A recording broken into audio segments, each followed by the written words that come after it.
with me this morning, things that mean a lot to me.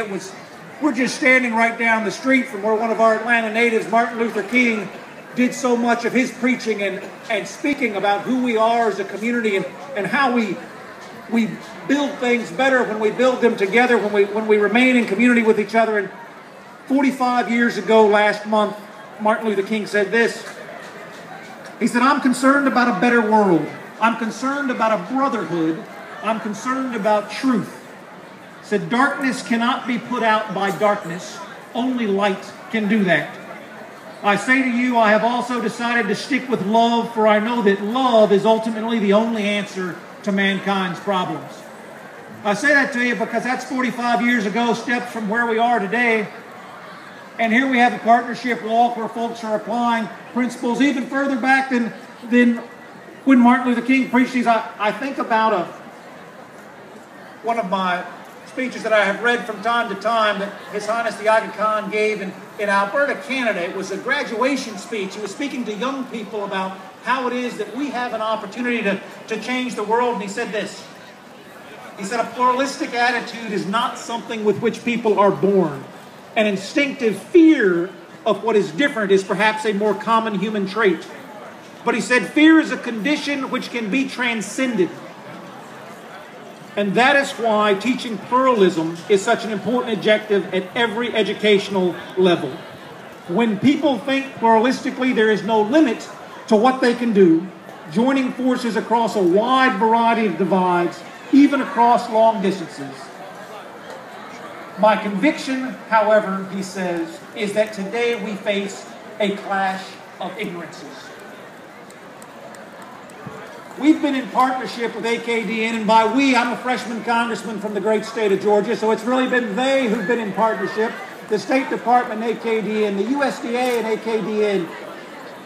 Over and over again, folks have partnered. The USDA is partnering in Africa to create food opportunity, and we see some of that going on in the back today. USAID is partnering with AKDN in Afghanistan and Tajikistan to create energy opportunity. The list of public and private partnerships with which the U.S. government and the U.S. people and AKDN entities goes on and on and on. We were talking over here this morning. His Highness the Aga Khan said this when speaking in Germany several years ago. He said, "Reflecting a certain historical tendency of the West to separate the secular from the religious, they often describe the work of AKDN either as philanthropy or entrepreneurship. What is not understood is that the work is for us a part of our institutional responsibility. It flows from the mandate of the office of the Imam to improve the quality of worldly life for concerned communities." We talk so much about philanthropy here, trying to find ways to bridge those things that divide us, find those things that unite us. Thinking back to our Atlanta native Martin Luther King, he speaking in Montgomery, Alabama, in the early part of the civil rights movement here in America, he said, "Every person must decide at some point whether they will walk in the light of creative altruism or in the darkness of destructive selfishness. This is the judgment. Life's most persistent and urgent question is, what are you doing for others?"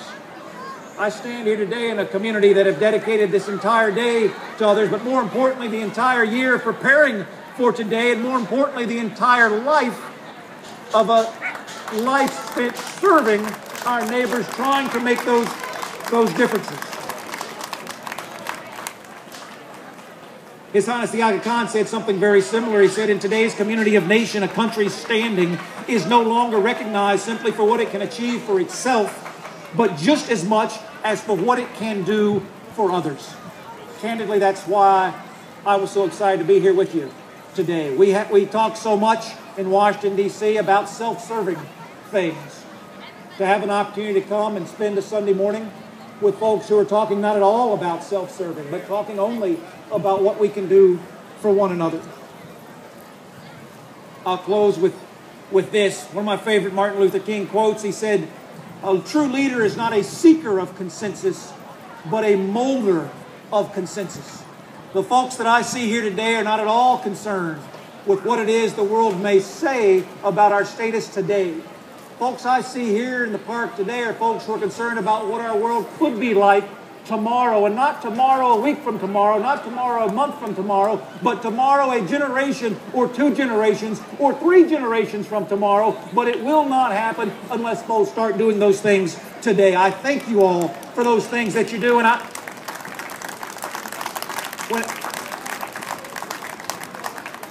when His Highness the Aga Khan was speaking to these graduates in Canada, trying to inspire them to go out and make tomorrow better today, he closed his speech with this: "My prayer is that God will be with you, inspiring you and empowering you in all the good things you will be doing in the days and years ahead." That is my prayer for you all today. Thank you very much for letting me be with you. I appreciate that.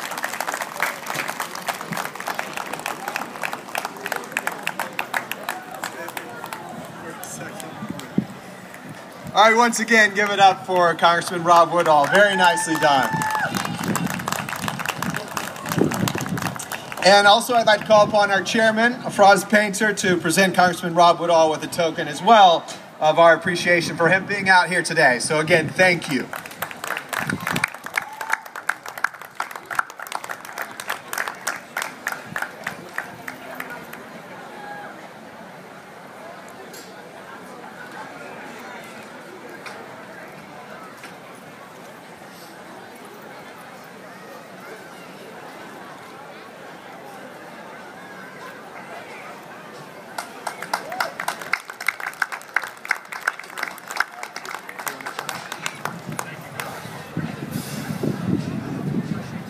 Thank you guys.